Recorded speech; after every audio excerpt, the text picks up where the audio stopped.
Fedt. Tak fordi I gad at komme.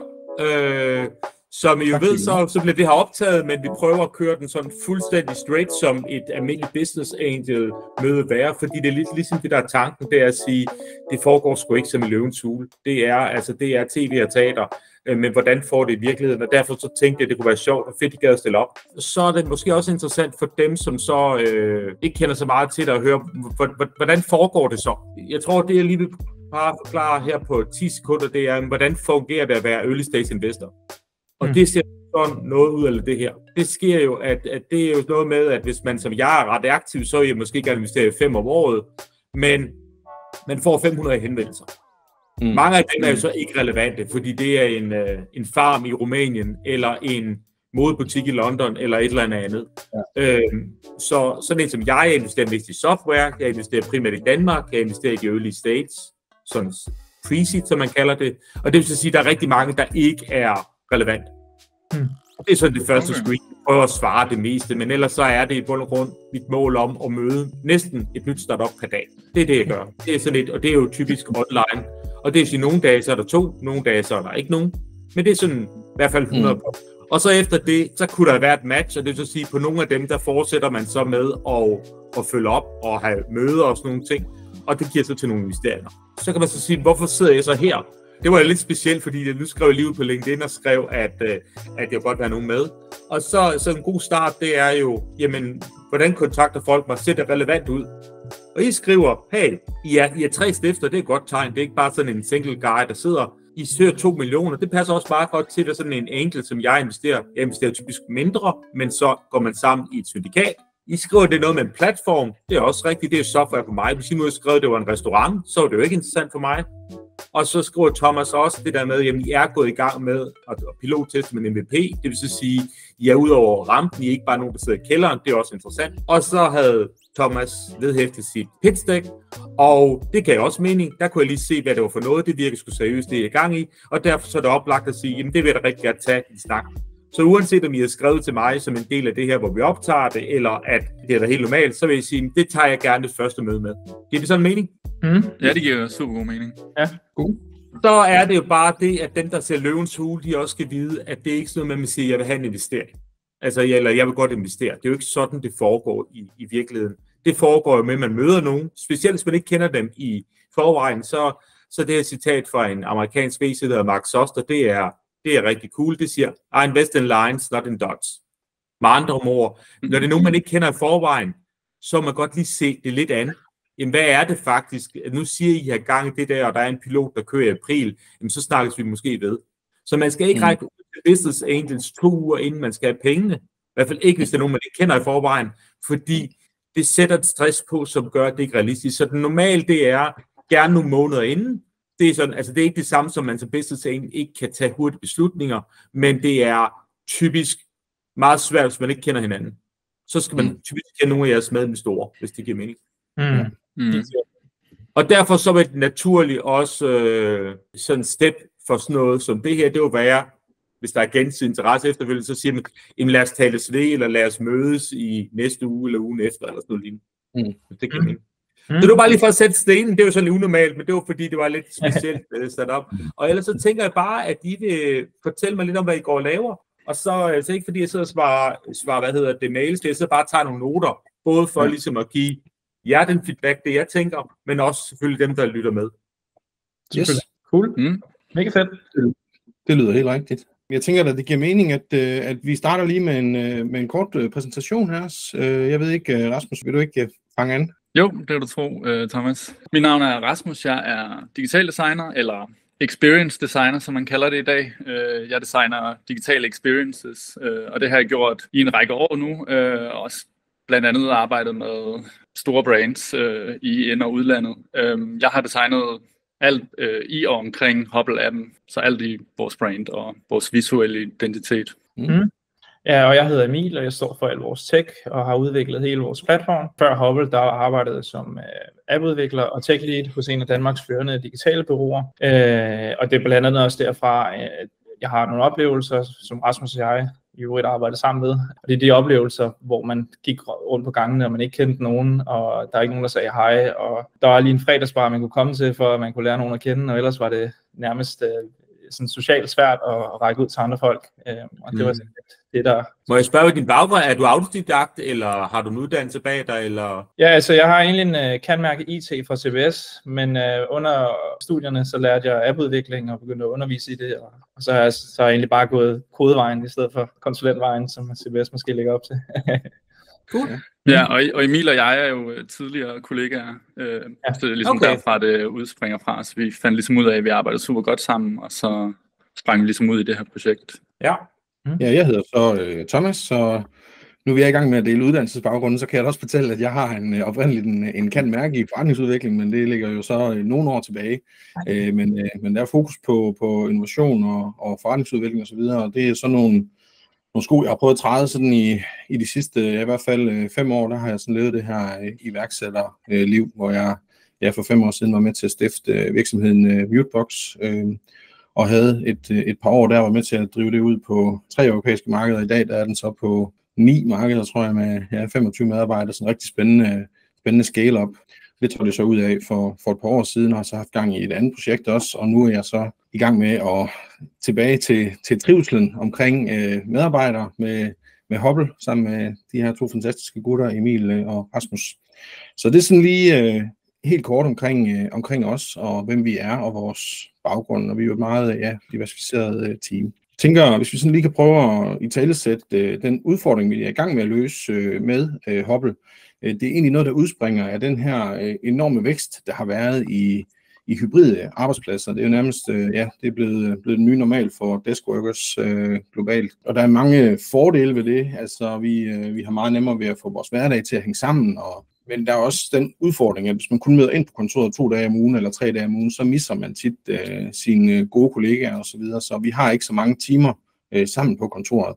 Og det har så vist sig, at vi har slået rekord her sidste år i antallet af danskere, der skifter job, simpelthen på grund af mistrivsel, som stiger, og stress, der stiger. Så der er noget omkring den her sociale lim på arbejdspladser, vi skal have bundet lidt sammen igen, og vi skal sørge for, at mennesker trives og har det godt socialt og få bygget noget community på arbejdspladsen.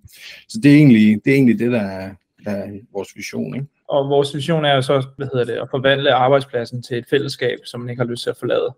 Vi vil gerne bryde den her, nu er vi meget i HR-verdenen, og det bliver kaldt the connection crisis, og den vil vi gerne bryde, og vi vil gerne skabe nogle stærkere relationer mellem medarbejdere og øge deres sense of belonging til arbejdspladsen. Ja, og hvordan har vi så tænkt os at gøre det? Det har vi tænkt os at gøre ved hjælp af vores app, Hubble, som giver medarbejdere på moderne virksomheder en måde at mødes på. Sådan helt uformelt og på tværs af hele virksomheden. Og så bare for at skal forstå det bare som for, så det er en intern Facebook, altså det er ikke negativt lavet, men det er lidt ligesom, det skal være den app, hvor man ligesom, det skal være et moderne intranet, fordi intranettet, det blev kun brugt til at tjekke, hvad menuen var i kantinen, eller er det ligesom, ja, forstår du? Altså hvad er visionen for, så som om 10 år, hvad er det for typer data, man typisk vil se der? Er det sådan mere sociale ting-agtigt, nu husk, der er kage i kantinen, eller er det læse om vores opdaterede strategi, eller er det... Ja. Nej, det kunne godt tænke mig lige at uddybe, fordi det der er i det, er, at man skal, på de her moderne arbejdspladser, der findes jo alle mulige typer, personlighedstyper, udviklere af en bestemt slags. Du sagde Emil selv, at der var en invitation til fredagscaféen. Hvor mange af dine medudviklere var med til fredagscafé, Emil, typisk? Der var maks en anden måske, ellers så var jeg det eneste. Ja, og det er simpelthen fordi, at hvis vi sådan kigger på, der er nogle introverte, der er nogle ekstroverte osv., og der er rigtig meget af de arrangementer, der bliver skabt af HR, det kommer top-down, de her personalerelaterede sociale arrangementer, vi skal lave med hinanden. Og der vil vi rigtig gerne prøve at skabe noget, hvor det er medarbejderdrevet, det kommer fra bunden af i stedet for.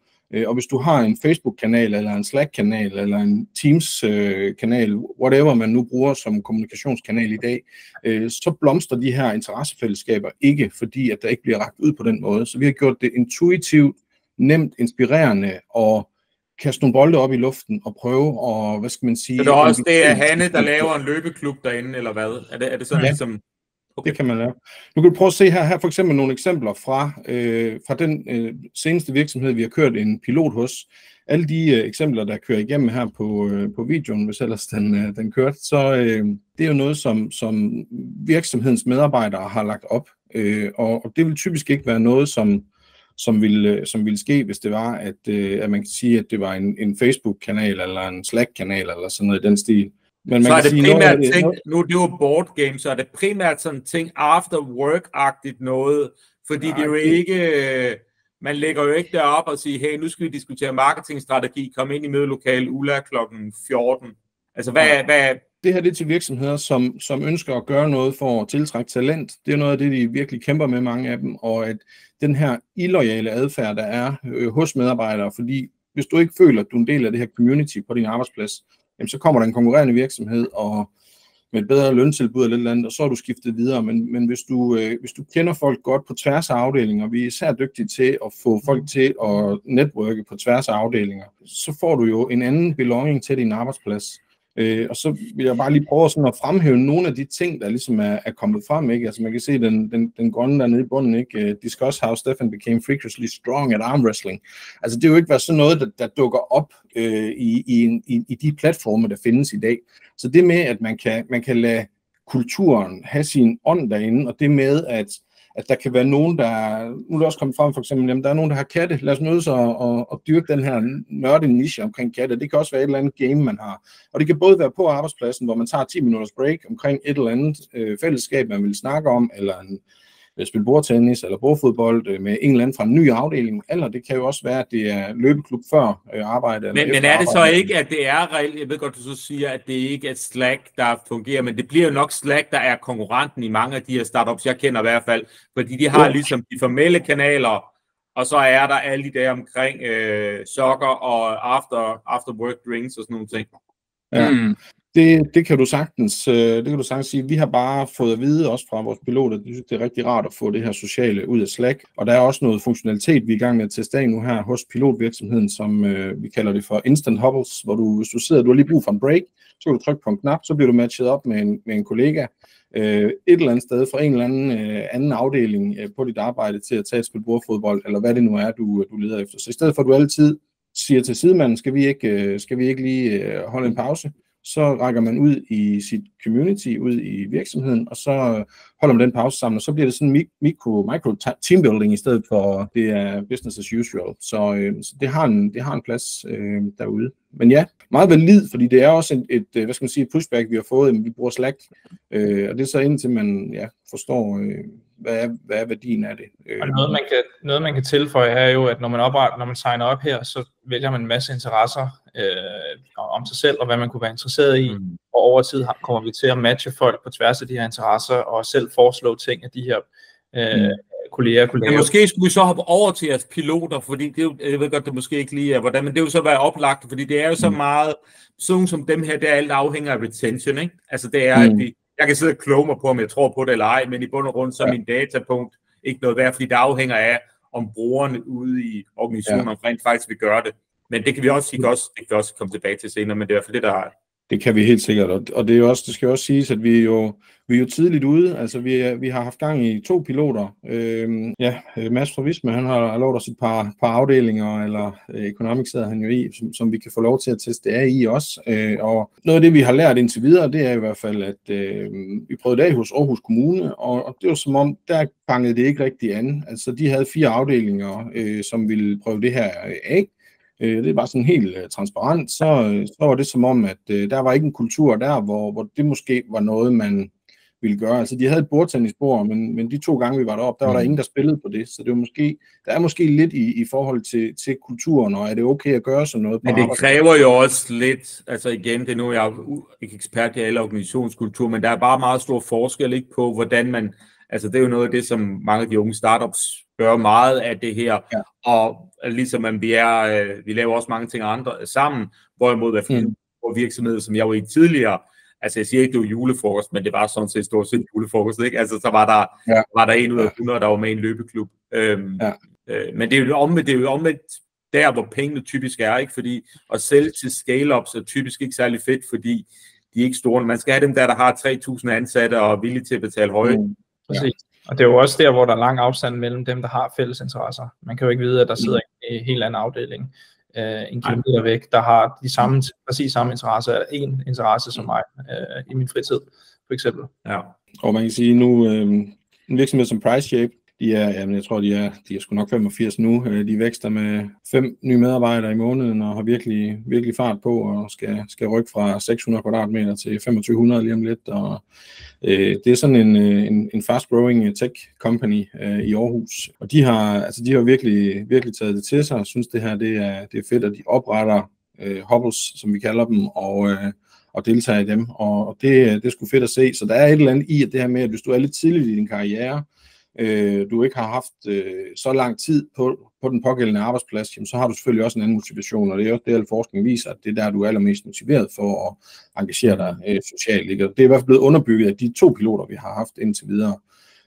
Og nu skal vi jo selvfølgelig, altså det er jo stort ask at komme med til en virksomhed og sige, må vi ikke teste noget på jeres medarbejdere? Det er jo deres vigtigste aktiv, de har travlt og så videre, vi vil gerne tage noget tid ud af deres kalender, men det er noget, hvad for nogle HR-systemer bruger de der?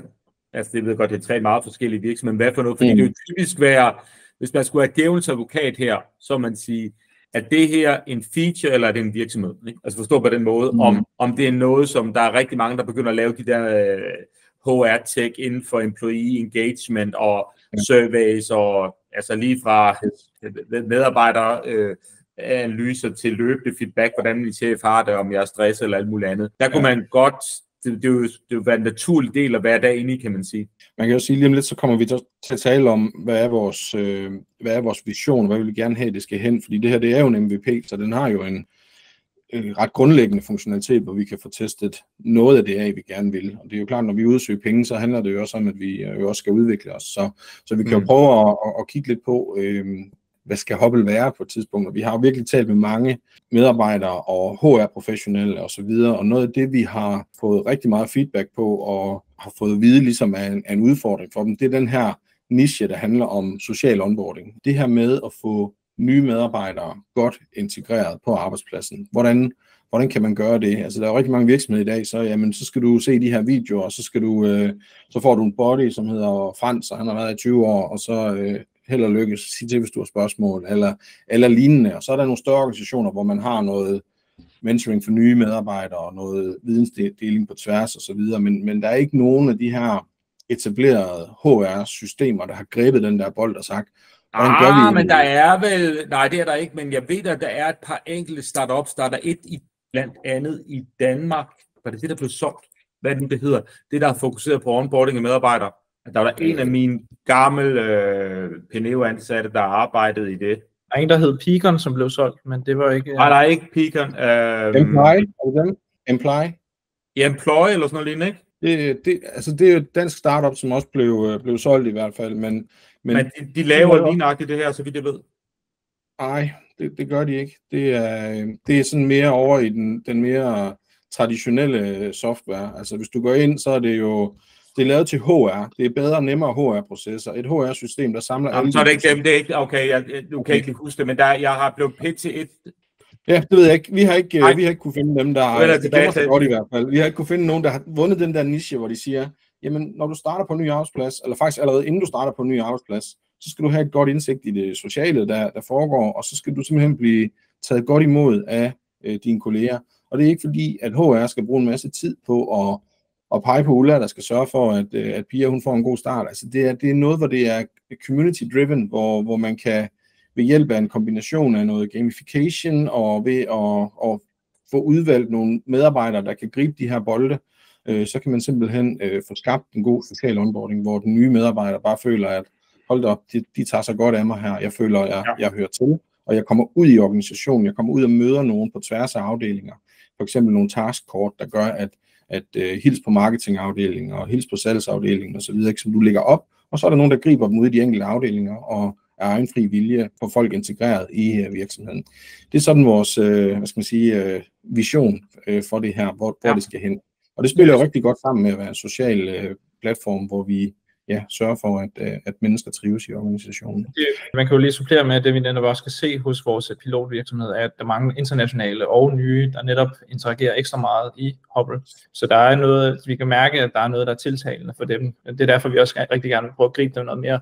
At de internationale har givet feedback på, at altså vi danskere, vi er jo hurtigt til at lukke os i nogle små klikker. Så det der med at få åbnet de her klikker op og gjort det tydeligt, at der foregår noget, og som de internationale medarbejdere kan deltage i, det har vi jo fået feedback på, at de synes, det er super fedt. Det er blevet meget nemmere at blive en del af det sociale, der foregår på kontoret.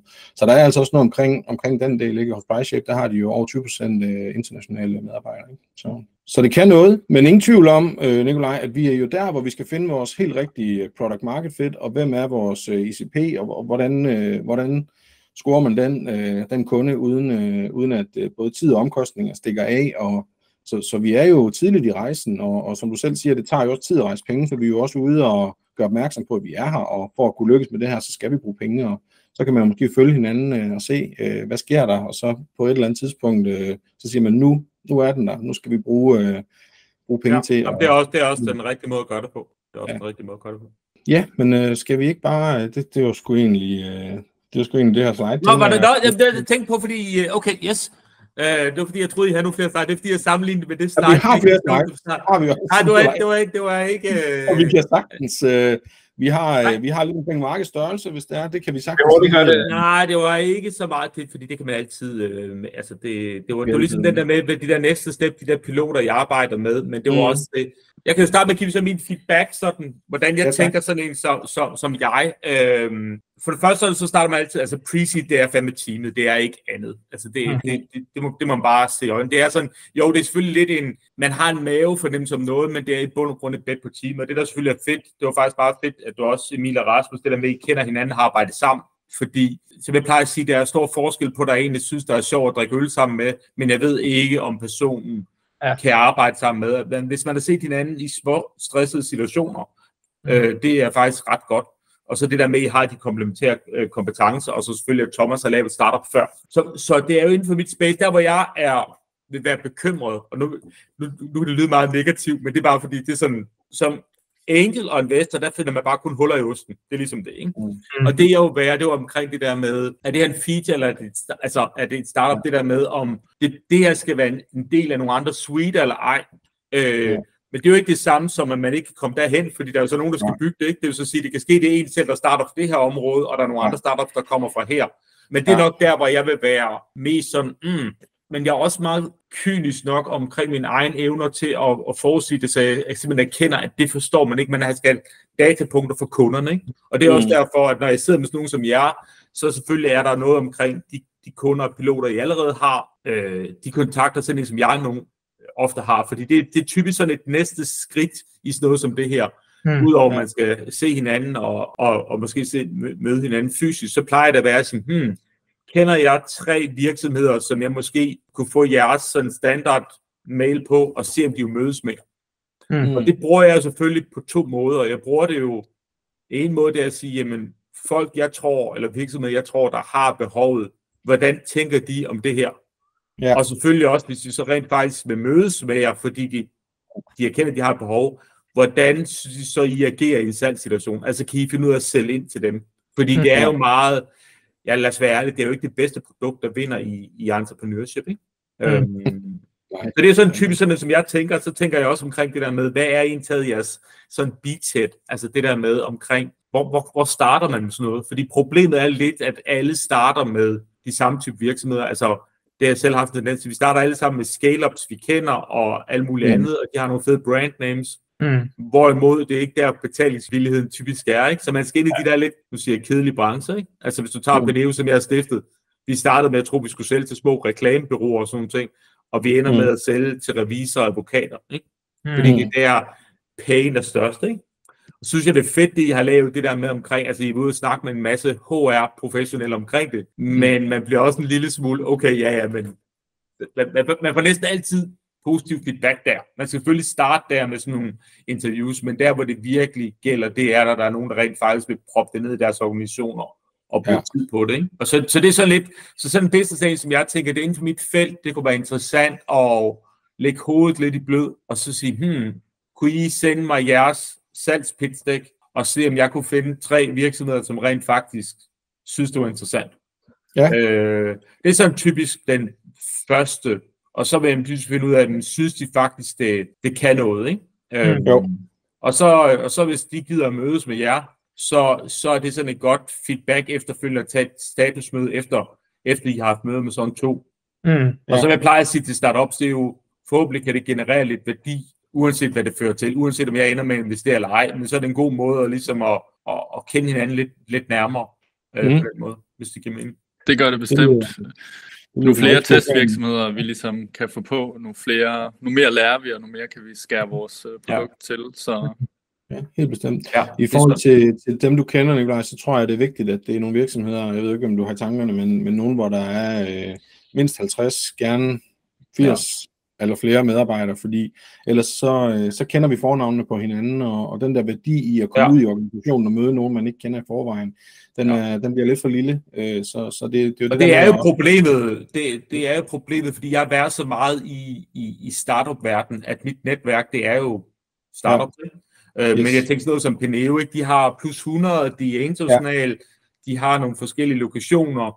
Ja. Det var nok sådan en, jeg tænkte, hey, er det her noget interessant for jer? Jeg hjalp faktisk et andet startup, som laver noget inden for noget elbil-ladestander, og det var sådan noget med, det ender faktisk med deres første kunde, det er et kontorhotel, jeg har været før, ikke? Altså fordi, og jeg sendte dem derud, som ligesom for at tjekke, kan de finde ud af selv, og så er det fedt, hvis det bliver til en kunde, men det er lige så meget også mit eget tjek, ikke?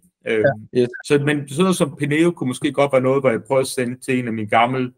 Jeg har sådan set ikke så meget med virksomheden at gøre længere, jeg er bare aktionær, så jeg er bare outsider i det. Men jeg kender nogle mennesker og kunne høre, hey, synes I sådan noget er interessant for jer? Ja, det lyder fedt. Ja, men, og så vil jeg sige, så gør I det rette med at række ud på det her tidspunkt, og være ærlige om nok omkring også, hvad status er. Den fejl, nogen de gør, det er, at de sælger noget op. Vi har den her kunde, og så Danmark er bare lille på godt og ondt, og det vil så sige, vi kender stort set alle de virksomheder der, og så finder man ud af, at det er nogen, der har fået tilsendt software, men de er sgu aldrig rigtig kommet i gang med det. Så det vil jeg bare rose for. Så hvis jeg skulle sådan summe op fra min side, så vil det være, det ved jeg ikke rigtigt, det er jo crowded space, det her HR-tech. Det er virkelig crowded. Det er ikke det samme, som man ikke kan lave penge, men der er bare rigtig, rigtig mange i det her felt, og i det, jeg ikke er HR-professionel selv, så sidder jeg altid og tænker på, hvordan kan jeg så validere det? Det kan jeg ved, er der et par virksomheder, jeg kender. Giver det mening? Det kan jeg helt bestemt. Helt sikkert. Og du er heller ikke den første, der siger det til os. Vi snakkede med en fra Dreamcraft Ventures, som sagde til os, at det er virkelig et red ocean, men det der med social onboarding, det siger han, det er jo det, ingen virksomheder kan finde ud af, og det er det, der altid fucker op. Det er, som han sagde, så var det er jo nærmest ens honeymoon på en arbejdsplads, og det er bare det, der ikke fungerer. Men kan I lige tage os, sådan en konkurrence-slide, I sendte til mig? Jo. Og hvis I ikke gider vise den her i åben, så er det også okay, men det var...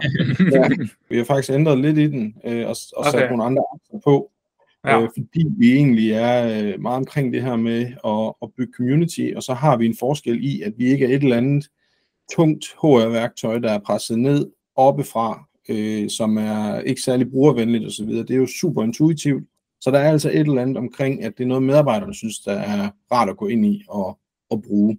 Så der kommer noget bottom-up, og det er medarbejderne, der foreslår de her ting. Så der har vi egentlig sat nogle af dem ind, som nu nævner du selv Slack, og du kan også se, det er dem, der er tættest på os herinde i vores slide. I hvert fald på de her dimensioner. Så er der jo noget omkring det her med, hvor meget initiativ skabes der så fra bottom af i Slack og sådan noget. Men det er jo en længere snak. Så det er vores konkurrence-slide. Men skal vi ikke sige, prøv at sende mig sådan en, den der salgsgas-mail, og så vil jeg lige prøve at sende den. Jeg skal lige sidde og tænke på, fordi jeg er helt ret i, at det skal være nogle større virksomheder, for det giver mening. Desværre er der ikke så mange af mine virksomheder, som blev så store endnu. jeg er ikke dygtig nok. Og så kan vi prøve at tage det derfra. Så det kan i hvert fald ligesom være en måde at komme videre på. Yes. Skal det være sådan en salgsmail, som du bare kan sende videre, eller hvad, i forhold til, at du fortæller lidt om os, eller? Ja. Jeg vil nok bare sende den videre, eller sådan, I har skrevet noget, og så sender jeg videre til vedkommende, altså uden at introducere jer, fordi jeg vil ikke proppe vedkommende i en situation, hvor de ligesom skal svare. Og så vil jeg bare sige, hey, nu kalder vi ham Peter. Hey Peter, jeg mødte det her startup. Det er noget, jeg kigger på. Jeg ved sgu ikke rigtigt. Er det noget, I tror, der er relevant for jer, og noget, I har lyst til at møde? Fordi så får jeg det der relativt unbiased omkring, hvad det er, de synes. Og så uanset hvad, om hvis de heller ikke så skal jeg nok svare tilbage til jer. Altså, hvad det får feedback. Ja, men det er også, altså for os er det jo også, vi skal jo ikke forcere en eller anden retning i noget, som er umuligt at sælge. Altså, det nytter jo heller ikke. Vi skal jo finde det, som der, hvor skoen trykker derude, og så hjælpe med at løse det. Så det vil vi lige få sendt til dig. Det er super. Skal du ikke se det? Ja, jo, lad os gøre det. Fedt. Jamen, vi snakkes ved.